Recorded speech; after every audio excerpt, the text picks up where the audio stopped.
Good morning, everyone. I hope everybody can hear me okay. If you see the video and just no noise, please drop a message or something in the chat. We will kick off as it's 11:01. So I just want to start by saying good morning, everyone, and welcome so much to the first of DRNI's webinar series on brain health and dementia. My name is Vanessa Moore. I'm the Scientific Project Manager for DRNI. We're really thrilled to see so many of you here today. Apologies for the confusion with the links to log on. There was a bit of to and froing there with the emails from Eventbrite, but I think we've all made it. I haven't gotten any notifications of anyone trying to access the old link yet anyway, so we should be okay. For those of you who aren't familiar with DRNI, I will just give you a quick run through. So DRNI, Dementia Research Network Ireland, it's a network of researchers and clinicians working in the area of dementia and neurodegeneration on the island of Ireland. So the north is included as well. DRNI supports and facilitates collaborative interdisciplinary research integrating the basic clinical and social sciences with the aim of bringing about a demonstrable impact on dementia research, knowledge translation and policy development. DRNI was established in 2012 and it's funded by the Health Research Board and hosted by Trinity College Dublin. It currently has around 150 members across multiple areas and disciplines, so we're very much mirroring our interdisciplinary aims. So today's webinar is the first of 5 webinars focusing specifically on brain health and dementia. This morning's webinar will focus more on the overall context of dementia and brain health. Our 2 speakers, which I will be introducing very shortly, are Professor Sean Kennelly and Dr. Tim Dukelow. Before I introduce our first speaker, which is Sean, I just want to say that if you have any questions at any stage, please put them into the Q&A box or in the chat. You should have them at the bottom of your screen. And we have time in the end of this hour for Q&A, but feel free to send your questions as and when they come up. You know, that way we'll have them as they come and we'll get to them. Hopefully we'll get to all of them.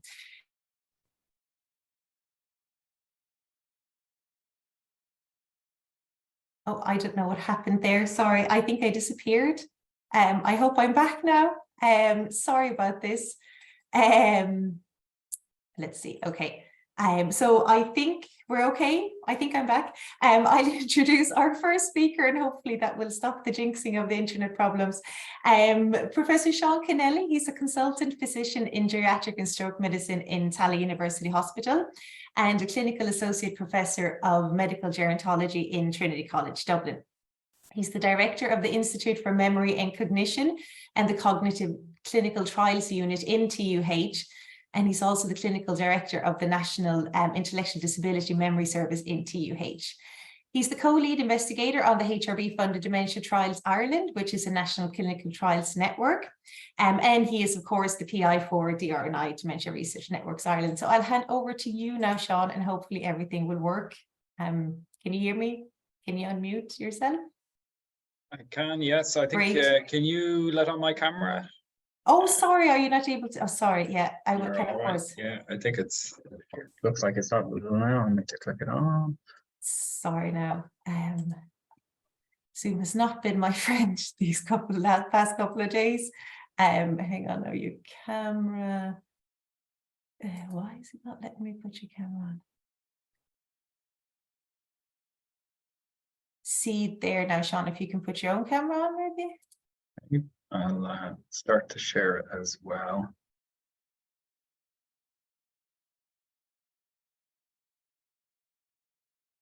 Oh, there you are. Sorry about all this. You're good. You're good. So can people see my slides? I think so, yeah. Perfect. All right. So thanks so much, Vanessa, and thanks for all your work in organizing this webinar. It's great to be back and doing it. We did it, you know, this is a webinar series that we ran a few times over the last couple of years, and it's always been very, very popular. We know that the audience is broad and that it has, members of the general public who are just interested to learn more about brain health, which is fantastic to see. But it also has some research colleagues from diverse backgrounds. So a lot of today's is going to be just revisiting, if you like, some of that exciting developments that there has been in the area, and particularly with regards to Alzheimer's disease over the last number of years.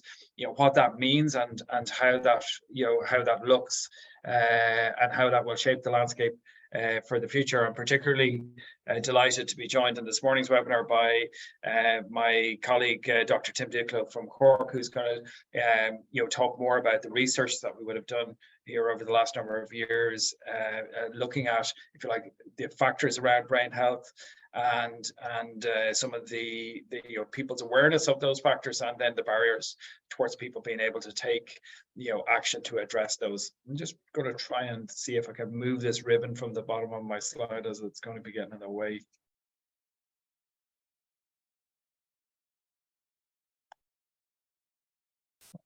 Oh, I think a really important jumping off spot is to talk about what is dementia. And I mean, the first place to start is that dementia isn't a diagnosis. It's not a diagnosis in its own right, should I say. It's really a term that we use when we're trying to describe where, as a result of a memory or thinking difficulty, somebody has lost their ability to do their day-to-day functions as well as they would have done them before. Whenever we're talking with junior colleagues in the clinic, it is around always trying to impose or to say to them and impress upon them that there is an importance around trying to get to what actually is the cause of dementia. That's perhaps the most common question I get asked in a memory clinic when I'm talking to somebody or giving them a disclosure of their diagnosis of Alzheimer's disease is, what's the difference between Alzheimer's disease and dementia? Because in the general public, the two terms are used kind of interchangeably. And the key thing is that dementia is really a descriptor of symptoms, where as a result of a memory or thinking problem, somebody's not able to do their day-to-day function, whereas Alzheimer's disease is the most common cause of that symptom. So I often say that, saying somebody has dementia is a bit like saying that they're breathless. It says what the symptom is, but it doesn't tell you what's causing it. Whereas saying that they have Alzheimer's disease is like saying, well, because they have asthma. It tells you what's causing that breathlessness. And Alzheimer's disease, as we'll talk about, is the most common cause of dementia. And it's caused by two proteins called amyloid and tau that build up in the brain. But it's very important that there are many other causes of dementia. Commonly what we call vascular dementia, or dementia which is as a result of little bleeds or strokes in the brain. Parkinson's related dementia, which can either be dementia with Lewy body or dementia related to Parkinson's disease itself. A thing called frontotemporal dementia, which is a dementia that affects both the frontal lobe and sometimes the temporal lobes in the brain, and is caused by different proteins. But there are also many other unusual causes, such as CJD and other causes of dementia that we would always be keeping an awareness for. And probably this is one of the main advances in our understanding over the last 3 decades, is really this understanding about the association between the accumulation of different proteins in the brain and these toxic proteins being responsible for the causes of these various different types of dementia. In the context of Alzheimer's disease, it's amyloid and tau. For Parkinson's disease and Lewy body, it's a protein called alpha-synuclein. And then there's different types of proteins for frontotemporal dementias, depending on the area affected and the nature of the type of frontotemporal dementia. So different proteins cause these dementias, and as a result, we've been able to look at trying to develop medicines that will be able to target these protein accumulations. And we're beginning to see the first, if you like, fruitions of this research coming through over the last number of years. So the next part of that equation is what part of the brain is affected by these proteins. I sometimes in clinic quite reductively describe the brain as like a fuse board, where different parts are responsible for different roles. And that's why you can see that somebody might have impairment in one section, but actually be absolutely fine at doing other roles. So in other words, they may have a difficulty in maybe organizing their day, but actually be absolutely fine if it comes down to, you know, preparing a meal. And the nature of that is that you know, we have predominant areas of our brain for certain roles, be it our frontal lobe for how we organize, and for, if you like, our behaviors, our temporal lobe for often an awful lot of our language and memory issues, or occipital lobe for a lot of our visual issues. So depending on the area of the brain that's affected by these proteins, we're going to see symptoms. So it's a combination of the protein and the area of the brain affected that really, you know, gives these symptoms. But, you know, the traditional model that we would have had, which was quite rigid in our understanding of this, and that we would have always assumed that Alzheimer's disease, or probably presumed that Alzheimer's disease proteins affected the temporal lobes primarily, and the parietal lobes in the first instance. We know that there are variations in this, and as clinicians, we have to be very aware for these variations. And that's perhaps, you know, that's the main thing that we're doing within a memory clinic. And when I'm trying to explain to people what it is, we're, you know, what's that behavioral and clinical approach that we take when we're assessing somebody in the memory clinic as well. You know, when we talk about memory, it's not just about recall. We're looking at elements of somebody's executive function, which is their ability to plan and strategize. We're looking at language. We're looking at visual spatial ability. We're looking at attention. We're looking at short-term memory. We're looking at long-term memory. So there's loads of different elements of, so if you like, what we load into that, you know, if you like, a term that we use, which is memory. We're really looking at diverse things, which is why sometimes people are uncertain as to why are we talking about memory when memory is not the issue. Maybe that, you know, language is the issue. And that's the next thing, is we're always looking out to try and understand atypical symptoms and events that might have provoked, you know, somebody to attend to us. You know, because if different parts of the brain are affected, like for visual symptoms, as we would see in a thing called posterior cortical atrophy, where these Alzheimer's disease proteins affect the back or the posterior part of the brain. Oftentimes people will have visual symptoms whereby, you know, they may not be able to see two things at the one time. They may be, you know, missing the table when they're trying to put something down. You know, and they may have difficulties with depth perception, or difficulties when they're changing from one floor pattern or wall pattern to another. You know, so visual elements may come true. Praxis, if you like, where they may become more clumsy, and that's often where, you know, the parietal lobe and the sensory inputs aren't as clear as they used to be. And the other thing is, you know, language and communication. And sometimes people can lose the fluency of their language and how they speak, and sometimes they can lose, you know, the context or the words that they're trying to say. And sometimes it's their understanding of instructions that gets affected. If the frontal lobes are affected, we can see differences in behavior, whereby somebody may become a bit more impulsive, you know, and you know, or a little bit more aggressive. So we try and understand those things. We're looking to see where people may have sleep issues, where they may have a thing called REM behavior sleep disorder, whereby when they're in their deep sleep, when we're meant to be not moving, they are moving and they appear agitated while they're sleeping.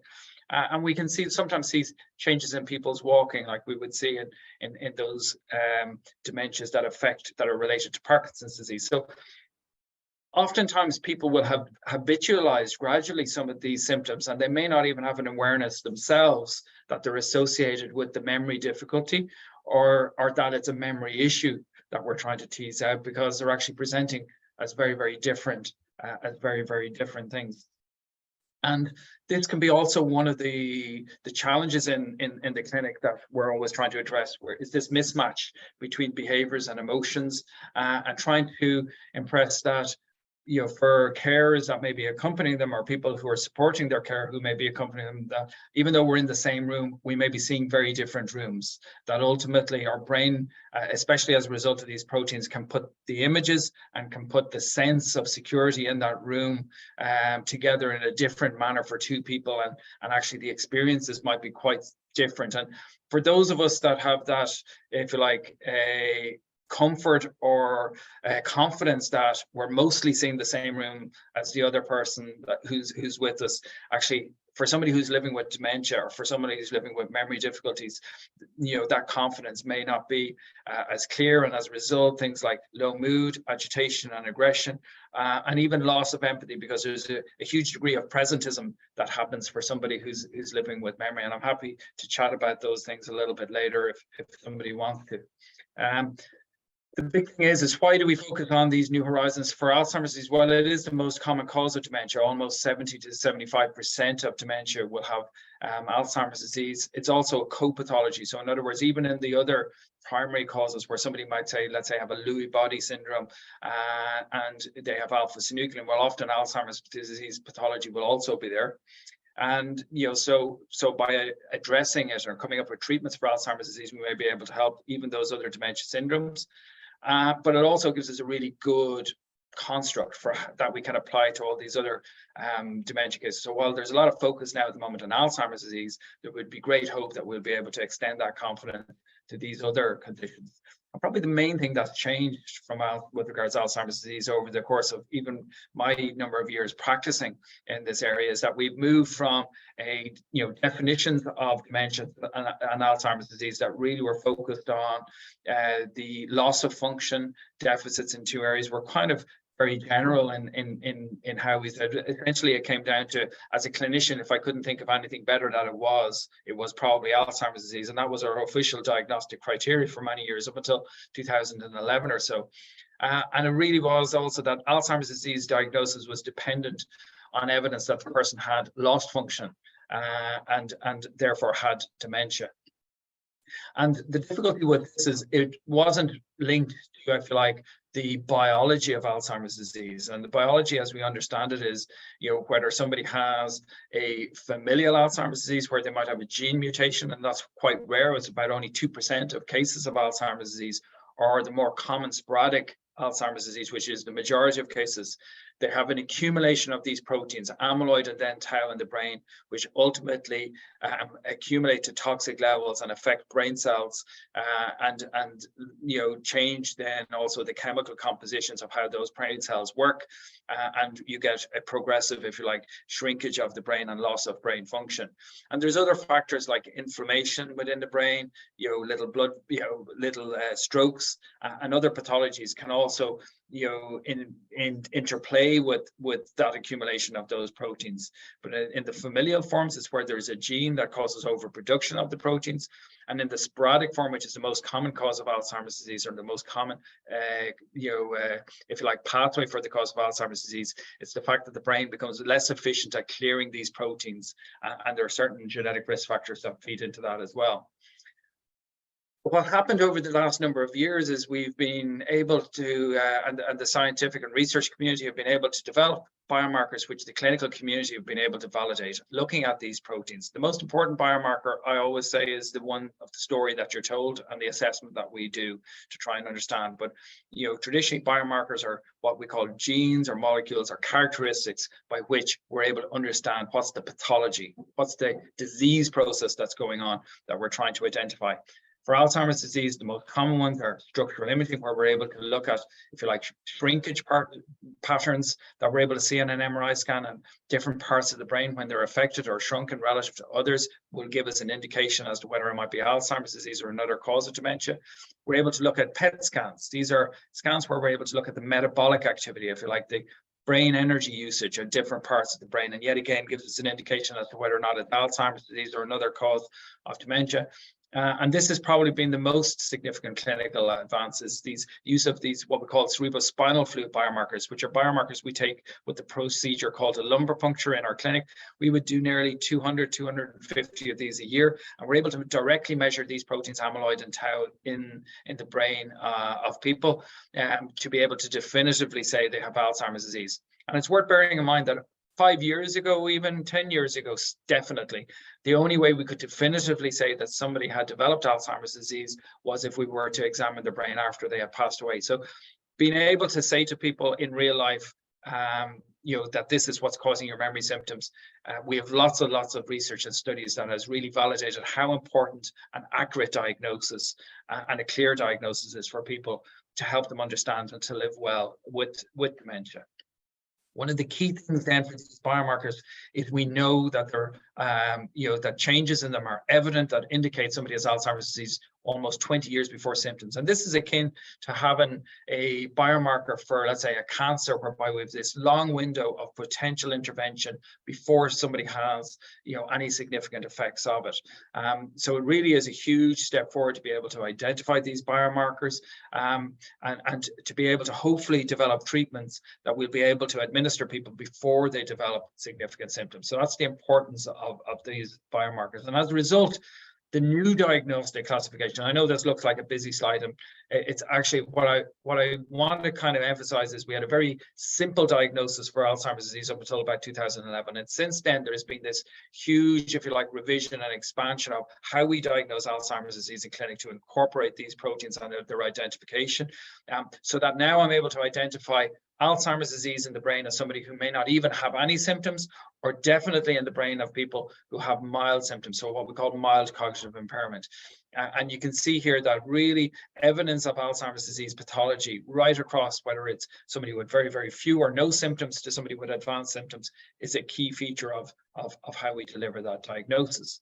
And perhaps even the biggest step change in this field is going to happen over the next 2 years, and it's already available. They are already available in the United States, and likely will be, is actually where we won't have to do something as invasive as a lumbar puncture, or as expensive as what we call a PET scan, which can be upwards of €2,000. And we'll be able to do simple blood tests that will be able to give us a very good screening indicator, maybe not the definitive indicator, but a very good screening indicator as to whether or not somebody has these proteins in their brain and whether or not they have Alzheimer's disease. And already a lot of research is coming through to say that these are just as good as the tests that we would do looking at cerebral spinal fluid on those PET images. But this advance in how we diagnose, this advance in these biomarkers has opened up the opportunities for us to identify people with Alzheimer's disease much earlier in the condition, and to develop therapies that we can give to people before they develop clinical symptoms. So that's the big progress that's happening, and that's what's led to so much excitement and so much interest in these new therapies that have really been coming along. And when we talk about disease modifying therapies, it's good to take a second and just kind of classify where we're at. So you remember that kind of process that I talked about, whereby whether it's an inherited gene or whether it's as a result of the most common accumulation of these proteins, that ultimately these proteins, when they start accumulating in the brain, they cause what we call this cascade of events that ultimately lead to the death of brain cells within the brain. Well, our current treatments that we have for Alzheimer's disease and other dementias are really just symptomatic treatments. Their ability to intervene in the process is so low down that it really doesn't alter the course of the disease, and the disease trucks forward regardless of whether or not somebody has had a symptomatic benefit. These disease modifying therapies actually intervene much, much higher up that cascade and hopefully stop those downstream effects. So that's why there's such interest in trying to ensure that these therapies, and see that these therapies make it through to clinical practice. There's really two of these therapies that over the last over the last 2 years that have come through that have shown really positive results. One of them is called donanemab, and the other one is called lecanemab. And lecanemab was the first agent that came through a rigorous trial process that showed that concurrent reduction in these proteins in the brain was associated with benefits for people's memories, and was associated with outcomes for quality of life and all of those other metrics that we want to see for one of these therapies. And donanemab was the most recent one of these. But there's I think it's important to highlight two things. One is amyloid doesn't exist, and these agents actually work on different types of amyloid within the brain. So amyloid isn't just if you like, a singular type of protein. What it does is there's multiple variants of the amyloid species, and these medicines actually, if you like, attack different. They're immunotherapies. They use the immune system to attack different forms of these proteins as they build up in the brain.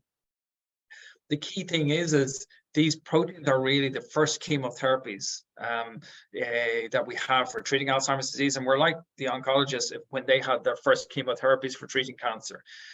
We're probably at, you know, the early stages of understanding the full potential of these medicines, but it also will require a huge systems change in how we deliver medicines in being able to deliver this, and they require MRI scans and those PET scans. And there is also side effects associated with these proteins that we need to be cautious about. They can cause little swellings in the brain and little bleeds in the brain that need to be monitored. So while it's very, very exciting that these medicines are coming through over the next few years, hopefully, they're already approved in the United States and are being delivered to people in the United States. And the hope would be is that the European Medicines Agency will be reviewing them and licensing them next year.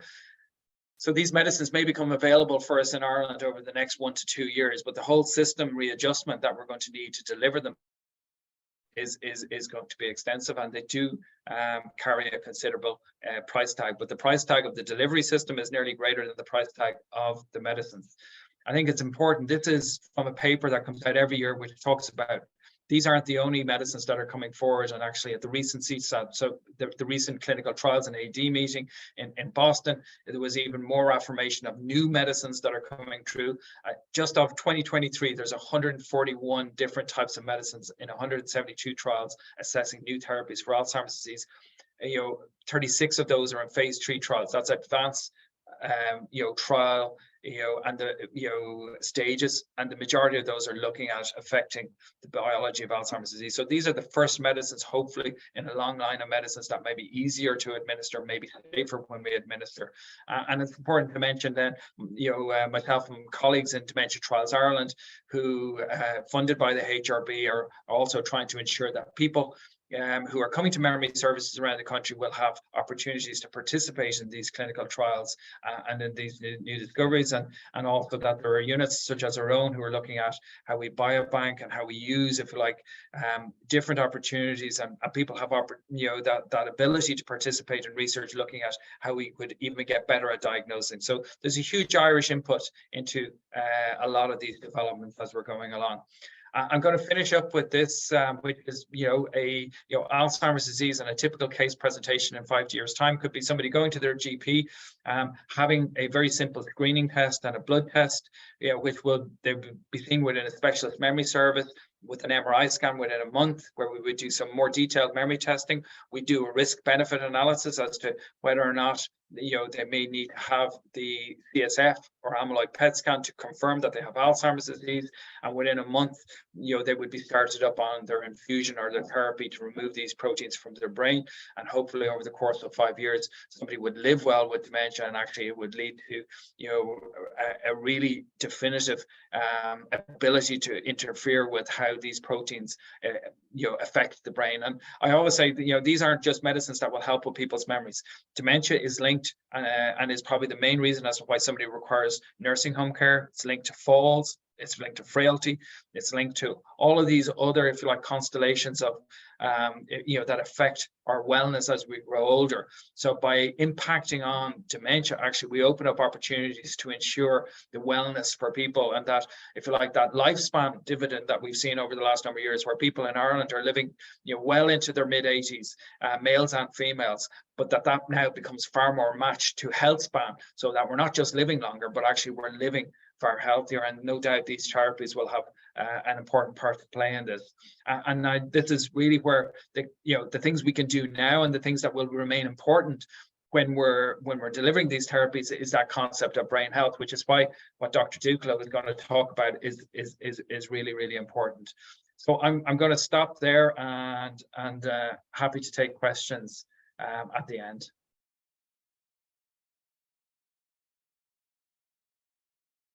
And I see we have a couple of questions in the Q&A, but we'll leave all those to the end if that's okay. But people, please keep the questions coming in if you want to put them in the Q&A or in the chat, and we'll get to them at the end of the webinar. So thanks a million for that, Sean. And I am now delighted to introduce Dr. Tim Dukelow. He's a consultant geriatrician in Cork and co-directs the memory service in St. Finbarr's Hospital in Cork. He completed a fellowship in memory disorders in Tallaght, where he undertook award-winning research in the field of brain health and modifiable risk factors for dementia. So I will pass over to you there, Tim, and I hope you have all the sharing rights you need and that you can get everything going. Thanks so much, Vanessa. Thank you. I'll share screen now.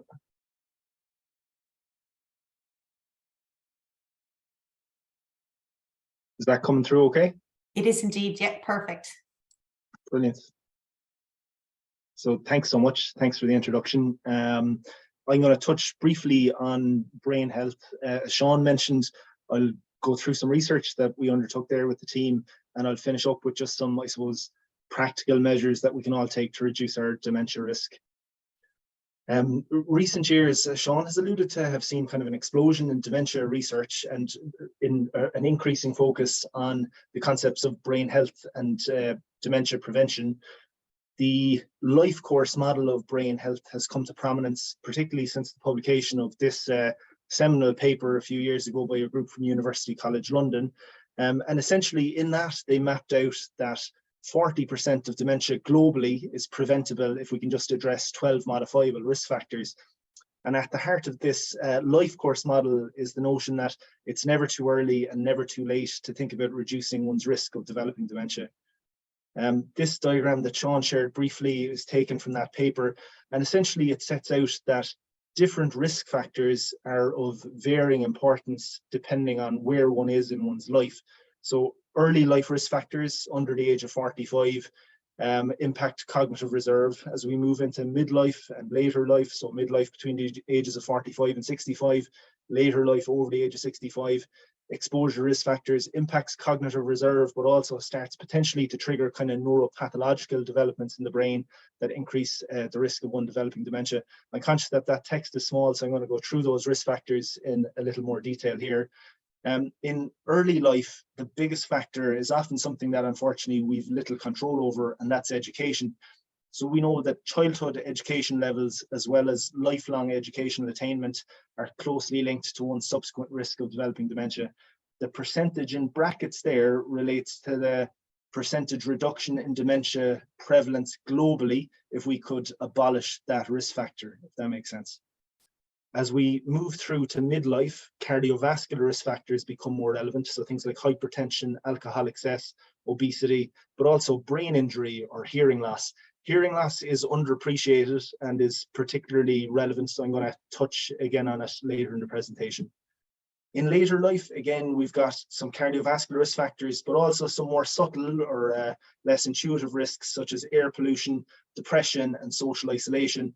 I suppose in Ireland, but globally, social isolation came to the fore with the pandemic, and still almost daily in a clinic setting, I'll meet people, relatives, family members who'll say, God, it all started with COVID, or they really saw a deterioration as the pandemic went on.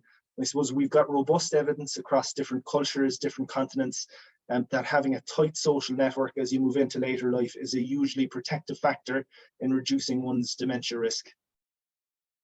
When we looked at the evidence base, I suppose we saw ample evidence related to these risk factors in an international context, but a paucity of evidence in Ireland, you know. So we set out over the last couple of years, we partnered up with a French neuroscience company called 5 Lives, and we set out to answer 3 questions. So what were the prevalence of these dementia risk factors in Ireland?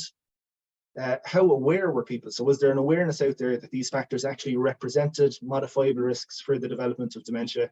And what were the barriers to people engaging in healthy behaviors? We essentially put together a large survey instrument, and we distributed it to a non-patient population early last year. The only exclusion criteria were people under the age of 50, people who had an established diagnosis of dementia, and those working in a healthcare setting. So ultimately, with this piece of research, 551 participants, pretty much a 1-to-1 gender split between men and women. Average age, just under 60, 99% were of white ethnicity, highly educated sample, disproportionately so, with 98% of people in education to secondary school level or beyond, and the majority actually remained in employment or were self-employed. And in this study, risk factors were actually highly prevalent. So over 60% of the entire study population were obese. over half, so somewhere in the region of 55%, described themselves as having low social interaction or being socially isolated. Physical inactivity was very prevalent, almost 45% of people, and hypertension similarly affected almost 40% of the group. The least common risk factor was head injury, so perhaps unsurprisingly, only 2% of people exposed to activities with a risk of head injury.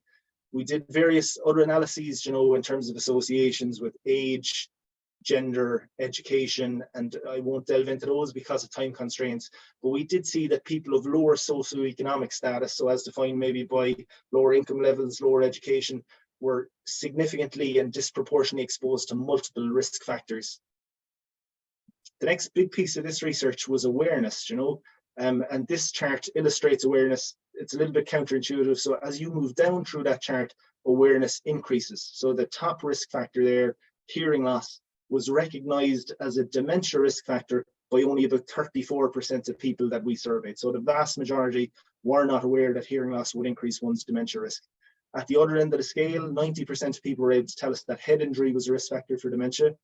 85% could identify low mental stimulation, and about 77% could identify alcohol excess. Again, we looked at associations with different socio-demographic factors, and the strongest thing that came through was education. So people who are highly educated to university level were far more likely to be able to identify these dementia risks as compared to people who had a lower level of education.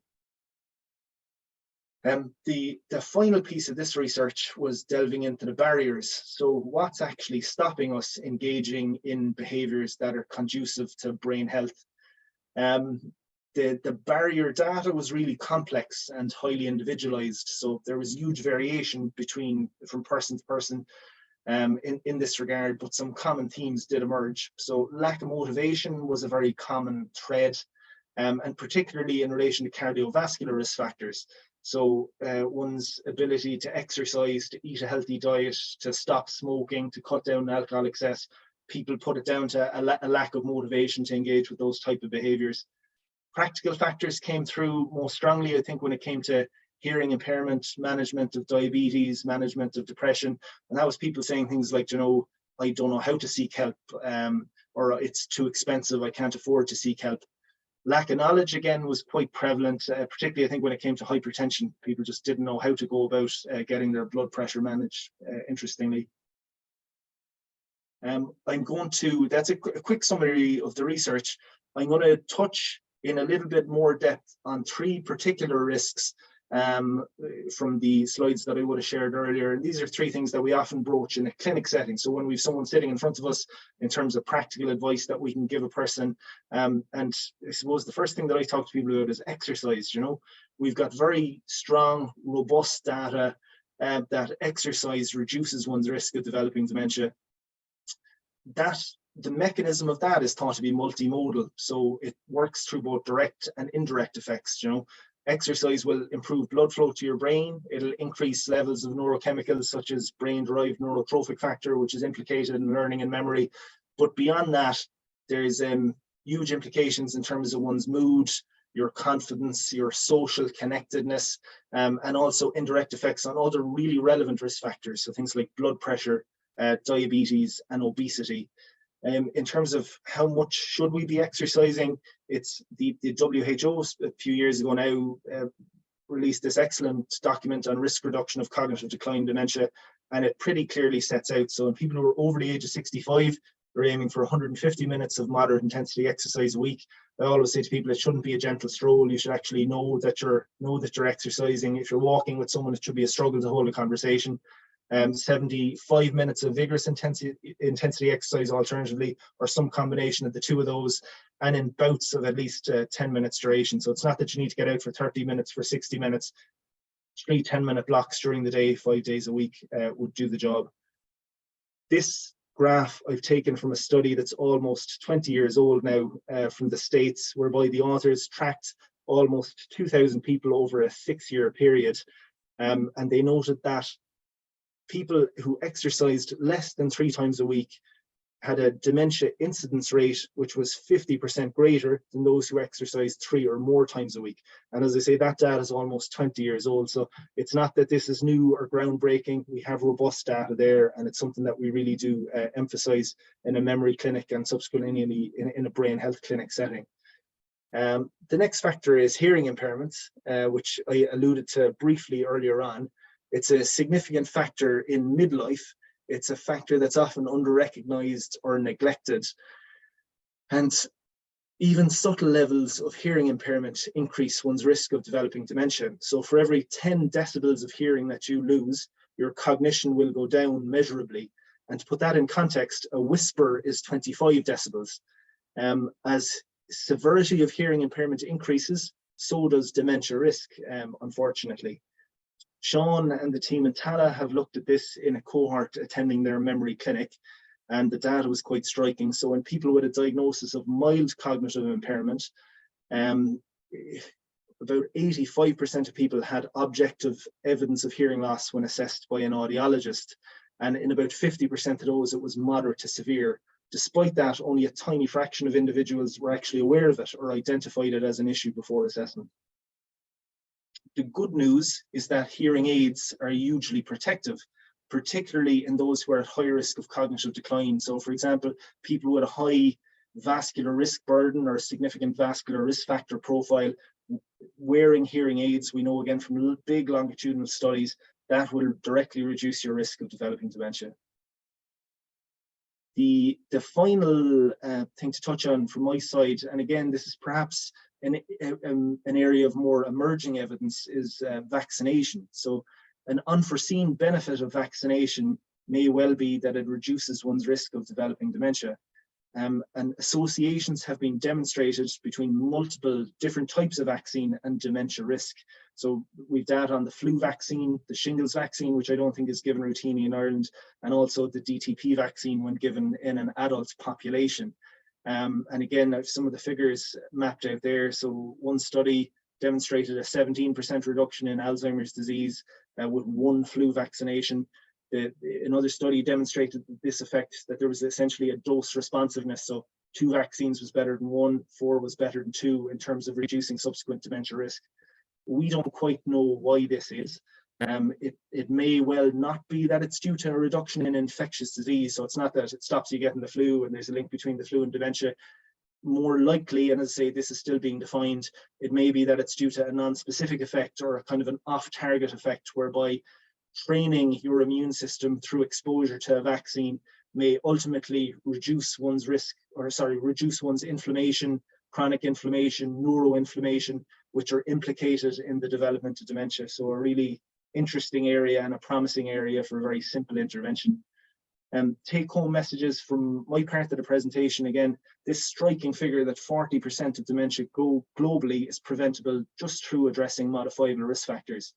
Those risk factors that I've gone through are really prevalent in Ireland, but awareness varies. With some risk factors, we're certainly lacking quite an awareness in the population that we studied. The barriers to us engaging in brain health behaviours are complex and highly individualised, but reassuringly, there is very robust evidence that simple lifestyle changes can make a big difference and tangibly reduce our risk of developing dementia. So that summarises my bit. Thanks very much for listening, and again, happy to take any questions.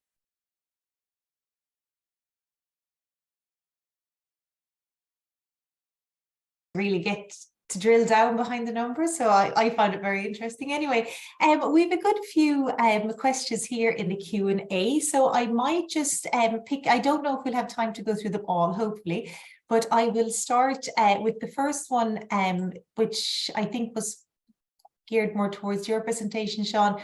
Can MRI show the areas affected by the proteins and help understand what is happening? Yeah, so what we're looking for on the MRI scan is what we call volume. So we're looking at, if you like, the thickness of the brain in certain areas. And we know as these proteins, whether it's due to the alpha-synuclein protein that we would see in somebody with Lewy body, or in particular the amyloid and tau proteins Alzheimer's disease. We know that where they accumulate, we get the loss of cells, or what we call neuronal death, and shrinkage or atrophy of the brain. So there is this correlation. It's not enough in its own right, and a normal, or what I would do at my parenthesis normal MRI scan is completely consistent with a diagnosis of Alzheimer's disease. And we would often see people who have changes on their brain scans that aren't necessarily reflective of, and do not correlate. And a huge reason why we see the differences. So sometimes I will see somebody on a brain scan and be kind of, taken aback by the degree of shrinkage that they have in their brain, and yet they've got minor or little or no memory symptoms. And a huge amount of it is that the brain tissue that they have is working really well. And when we worked backwards from people who were in their 90s, who had these abnormal brain scans but were performing very well, what we did was we identified all those risk factors that Tim was talking about in his presentation. People who did those things, so despite the fact that they may even accumulate these proteins, despite the fact that they may have changes on the structures of their brain that we can see on imaging, they have given themselves that best opportunity possible. So nobody does anything to cause dementia for themselves, but there are things that definitely mitigate that risk that you can undertake to reduce it. And those people, despite having changes on their brain, were able to kind of have regular enough cognitive function.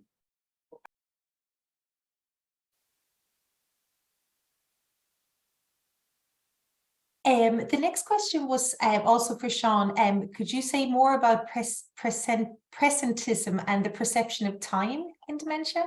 Yeah, so I mean, this is one of those things, and it feeds into that sense of empathy loss that maybe sometimes people who are supporting the care of somebody with dementia will talk about in the clinic, and or frustrations that they would have, or apathy, or perception of apathy that somebody will have. While somebody with even early stage cognitive changes, one of the things we note when we're talking to them in clinic is they may be able to tell me that they're going on a holiday in a month's time, but it's likely that they'll struggle to be able to describe the hotel, or what they're looking forward to in their breakfast buffet, or so the details are sketchy. And as that progresses, actually that nearly shrinks back, more and more back towards, somebody who's often living with dementia is very much focused on right here and right now. And we see that for positive behaviors, whereby somebody may be really enjoying themselves.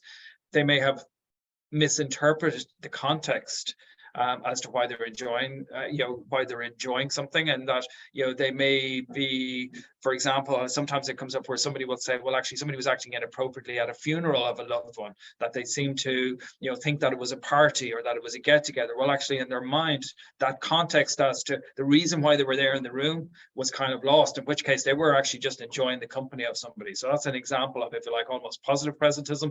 Negative presentism can be where somebody is very fearful, and we can see people will have responsive behaviors or a sense of insecurity, and they may get agitated to the degree and display symptoms that if you or I were doing it, we'd be upset for a week or months afterwards, but actually in an hour's time they may have little or no recollection that it happened, or what it was that triggered that response.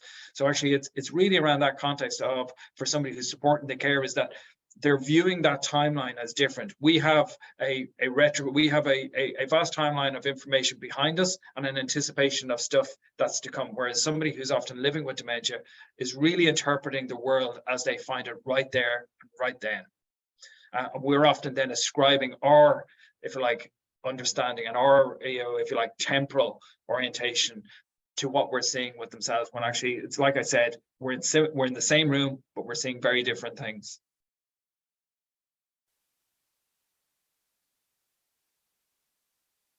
Pick and choose a little bit, sorry. Just very quickly, this one, are any of the disease modifying drugs already approved in the UK? Is that a no? No. No. Not yet. Yeah. And so just another question for Sean, how do you foresee the HSE rolling out these treatments in respect of hospital space and staffing, as this is already an issue with the healthcare system? $1 million question. Right, smile. If only it was only $1 million. So actually, I mean, so one of the things is it's going to be a very, there is going to have to be a whole systems change approach. There's already lots of conversations going on with regards how we can adapt to this. I mean, one of our challenges is, of course, there will be, quite a number of people. Now, the expectations, and there's several kind of research papers that are kind of trying to model how many people will likely be eligible on the basis of the inclusion exclusion criteria from the trial perspective and things. Probably in around 1 in 10 people with mild cognitive impairment, mild memory symptoms will be eligible. It probably lands at a figure of about 10,000 people in Ireland will be eligible for these therapies. And then, of course, there will be that cumulative effect that may happen. So it is a very, very significant number of people who may be eligible for these medicines. We think there's about 150,000 people with mild cognitive impairment, mild memory symptoms due to Alzheimer's disease in Ireland. And a conservative estimate would probably be around 10,000. So it will require quite a bit of systems change. There is discussions going on within the HSE and the Department of Health as to how we do it. But the reality is we're not very well prepared, and no country is. There's not a single country in the world that is going to do this easy, and every country is having the same discussions.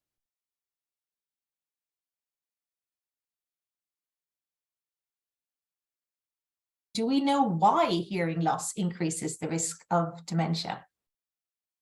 I'm not sure that we know fully. Again, perhaps similar to exercise, there's probably indirect and direct effects, so we know that people who have hearing loss may withdraw from some of the other activities that are usually protective, so some of the social interaction, that kind of piece. But we do know, so people with hearing impairment who undergo serial brain imaging, those memory areas, so your hippocampus, for example, your volume will fall off much more sharply in an individual who's hearing impaired. I don't quite know why that is. Sean, I'd be interested, do you have any insights in that regard?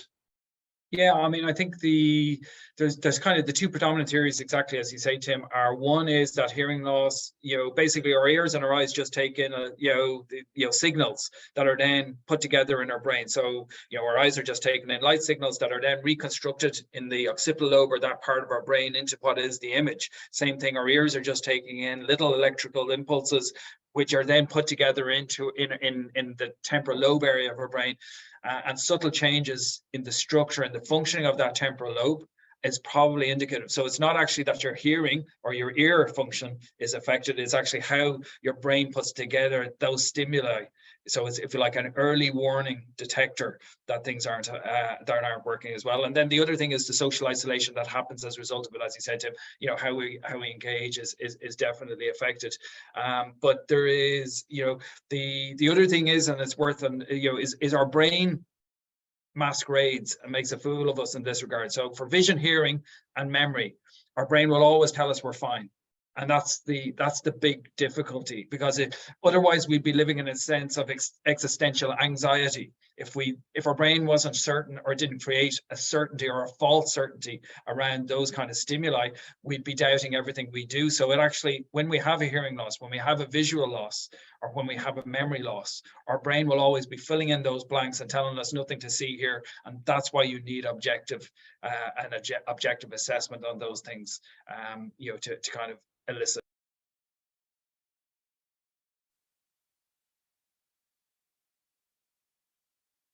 You really, but I think predominantly for Tim, how impactful is it to appropriately apply the preventative measures you've described in line with their ability to a person who has already a diagnosis of dementia?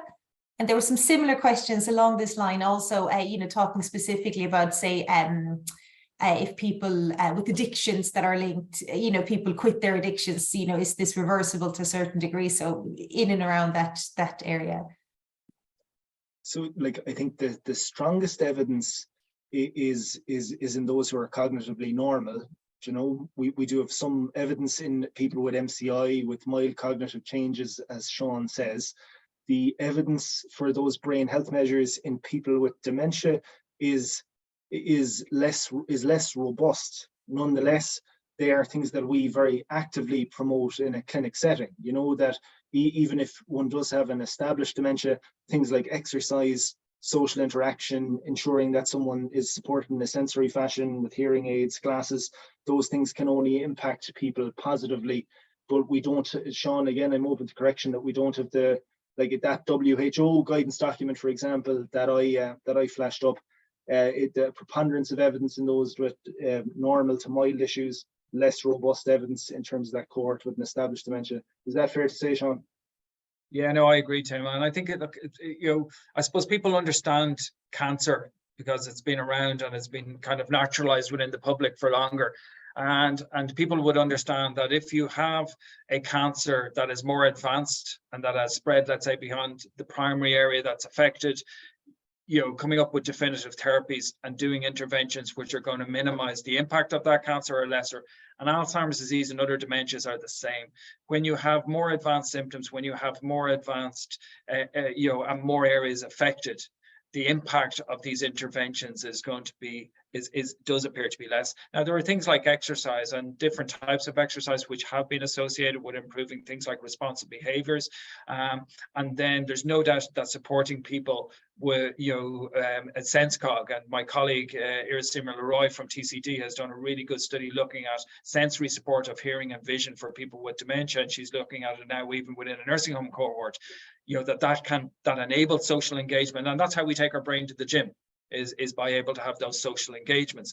So it's not that it's futile to try and do this stuff, but I think the evidence basis and the strength of our recommendations and somebody's tolerability. And I always say the key thing is, especially for people who are supporting the care of somebody, stress is the big enemy. If you're trying to impose one of these, if you like, interventions on somebody who's resisting it and it's causing them to be stressed or it's causing anxiety, that negative impact is far, far greater than any potential benefit you're likely going to get from trying to do it. So if somebody doesn't want to be doing exercise or doesn't want to eat a certain thing or doesn't want to, well, actually the stress of trying to have that conversation, the stress of trying to, overly encourage them to do it is likely to negate any positives that you're going to get from it. So it is around really, a partnership approach and ensuring that you're not generating stress for either yourself as somebody who's trying to support care by trying to do things that may or may not have a benefit, or most importantly, that you're not creating stress for the person who's living with dementia.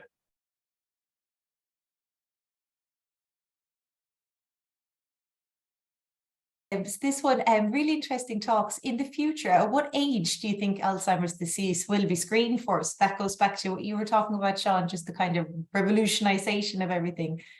Yeah, I'll be interested to hear what Tim's thoughts are on this. I think blood-based biomarkers are going to change everything. I've always said that as exciting and interesting as disease-modifying therapies are right now, it's still probably going to be 1 in 10 people with mild cognitive impairment. Hopefully, it'll be a step change in all of our approaches, and we'll have better opportunities for brain health, and that'll be how disease-modifying therapies will push things on. The big thing or the big step change, I think, is going to be people have been able to go to their GP and have a blood test at the age of 50 when we know some of these proteins are starting. So I think, we know most people will develop clinical symptoms in their 70s for Alzheimer's disease. For different, dementias, it may be earlier.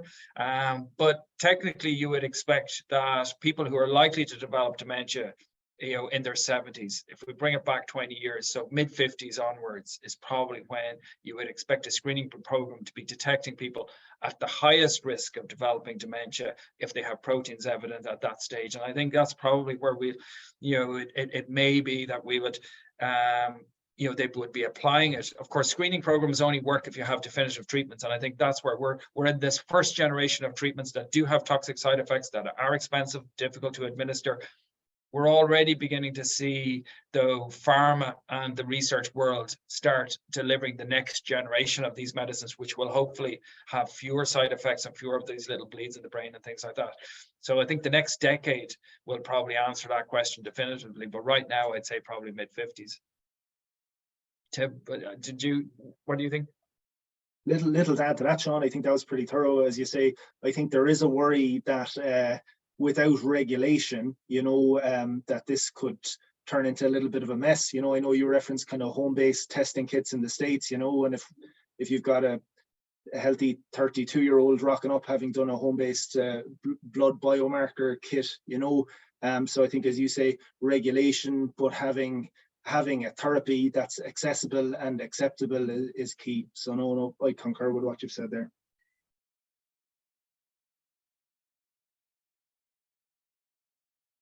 So I'm going to call a halt to the Q&A there. I'll try to get to some of the questions that we didn't answer. I should be able to email you the answers for some of them. So thanks very much to anybody who had questions.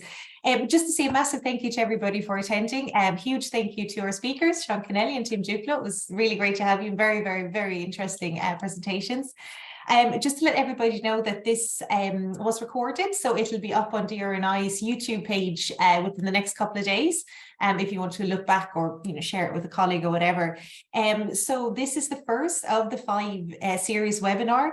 The next webinar will be at the same time next week, so Wednesday the 22nd of October at 11 o'clock, and it will be on diet and brain health in dementia, so digging deeper into some of the issues that Tim mentioned there. And that will be with Dr. Claire McAvoy, who's from the Centre for Public Health in Queen's University Belfast, and she'll be joined by Dr. Rebecca Townsend, also from QUB. So that's it. Say thank you again to everybody, and hopefully we'll see you next week as well. And enjoy the rest of your day. Thank you so much. Thanks, Vanessa. Thanks all. Bye, everyone.